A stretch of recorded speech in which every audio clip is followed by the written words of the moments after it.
भगवान गणेश और मां पार्वती का अद्वितीय संवाद। कभी कभी देवी देवताओं के बीच भी अद्वितीय और महत्वपूर्ण घटनाएं घटती हैं, जिन्हें हम यहाँ जानेंगे। ये कहानी भगवान गणेश और मां पार्वती के बीच के एक अद्वितीय संवाद के बारे में है। कहानी का प्रारंभ होता है एक खगोलशास्त्री ऋषि के आश्रम में, जो हिमालय पर्वत पर स्थित था।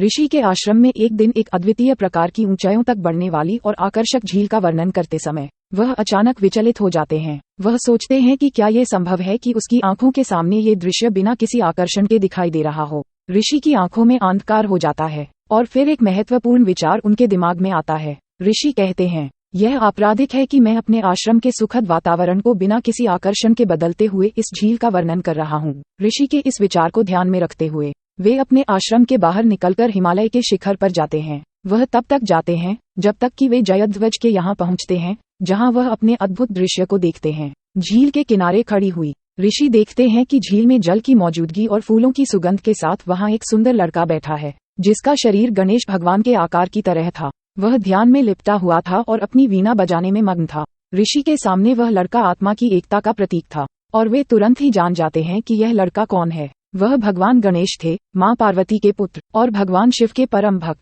ऋषि ने गणेश भगवान के पास जाकर शीर्षासन किया और उनके पायदों को छूकर उनकी आशीर्वाद प्राप्त किया। गणेश भगवान ने ऋषि का आभार व्यक्त किया और उनकी प्रार्थनाओं को सुना। ऋषि ने कहा, भगवान, आपका आगमन यहाँ पर सचमुच एक आशीर्वाद है। मैं बहुत भाग्यशाली हूँ कि मैंने आपको देखा है और आपकी दर्शनार्थी बना हूँ। कृपया मुझे आपके दर्शन से गुजरने का अवसर दें। गणेश भगवान ने प्रसन्नता के साथ ऋषि की प्रार्थना स्वीकार की और उन्होंने ऋषि के साथ बातचीत करना शुरू किया। गणेश भगवान बोले, ऋषि, आपका आश्रम यहाँ बहुत शानदार है। आपके तपस्या और भक्ति के कारण आपके आश्रम में ऐसी शांति और सुख की भावना हो रही है जो किसी अन्य स्थान पर नहीं मिलती। ऋषि ने कहा, भगवान, आपके दर्शन करने से मेरा जीवन सफल हो गया है। मैं केवल आपकी सेवा करने का अवसर प्राप्त करने की कुछ इच्छा करता हूँ। गणेश भगवान ने ऋषि की इच्छा को सुना और उन्होंने कहा, ऋषि, आप मेरे सेवक बन जाइए। मैं आपकी सेवा में खड़ा रहूंगा और आपको ध्यान में मदद करूंगा। ऋषि ने खुशी खुशी गणेश भगवान की सेवा आरंभ की और वे एक दूसरे के साथ जीवन के बड़े ही महत्वपूर्ण और गहरे संवाद में खो गए।